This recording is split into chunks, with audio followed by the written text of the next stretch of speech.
#KMJS na. Sa linggong ito, sa pista ng Santo Niño ng Tondo, Viva! Viva! Santo Niño! nagbabalik ang maingay, masaya, at nakakaindak na taunang Lakbayaw Festival.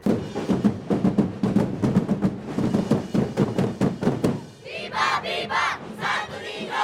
Pero sa dinami-rami ng tribo o grupo na nakikisayaw sa Lakbayaw, sila raw ang taon-taong pinaka-inaabangan at tinitilian.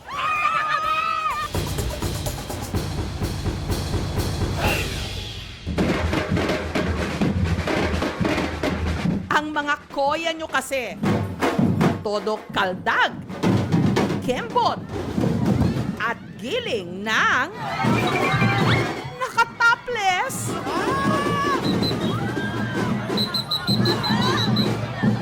Lagi ko po silang inaabangan tuwing listahan ni Senior Santo Niño. Kinikilig!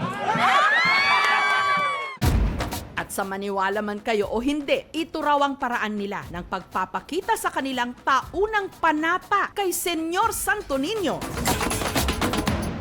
Ang hiling kay Santo Niño, idinadaan ng iba sa sayaw. At hindi lang daw ito basta-basta performance. Dahil para sa iba, isa rin itong panata. Karamihan sa miyembro ng grupo,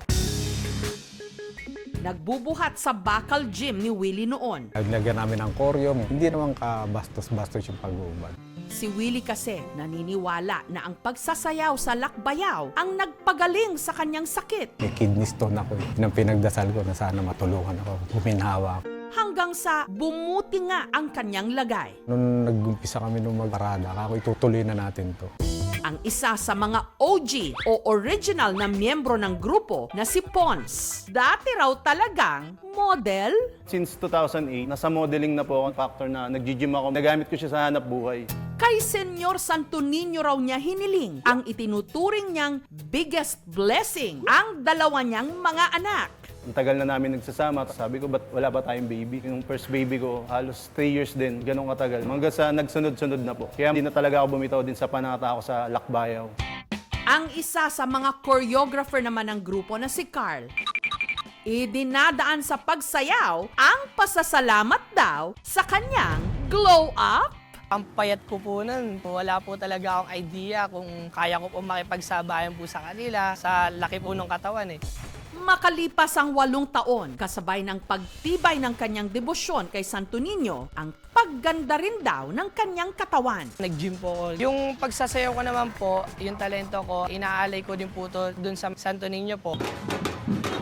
During po na sumasayaw po kami, may mga nagpapapicture po and may nagpapa-video greet. Ang newbie o bago naman sa grupo, ang criminology student na si Mark J. Nagkaroon akong interes na sumali rito bilang pasasalamat na rin sa ating mahal na Santo Niño, alay sayaw, dahil sa mga binigay niyang blessing sa akin. At para hindi naman daw siya mapag-iwanan, si Mark J.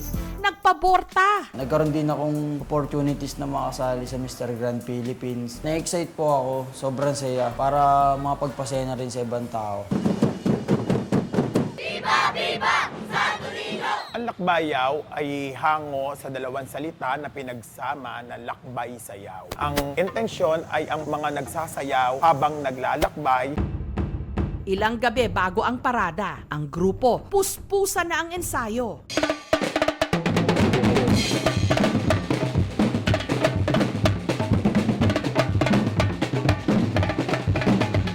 Nagpa-practice po kami 8 hanggang 11 ng gabi.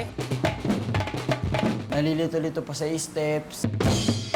Galing pa po akong Bulacan para mag-practice dito, mag-join kasi yearly ko na siyang ginagawa. Nag-e-effort pa rin akong ituloy yung panata ko.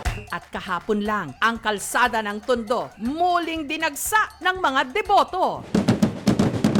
Viva! Viva! Santo Niño! Sina Carl, abala na sa paghahanda. Pwesto dito, pwesto! Tayo silang mahiyaan, nandito na tayo! Pagpatak ng 2:00, simula na ang sayawan.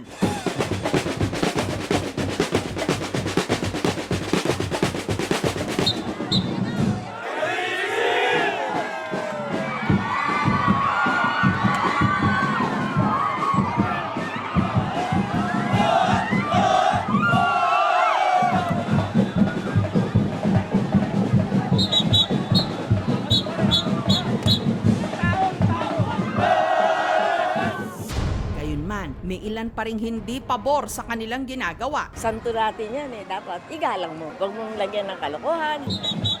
Layunin lang naman namin yung kainganyo ng mga kabataan na mawala sa mga bisyo na hindi maganda.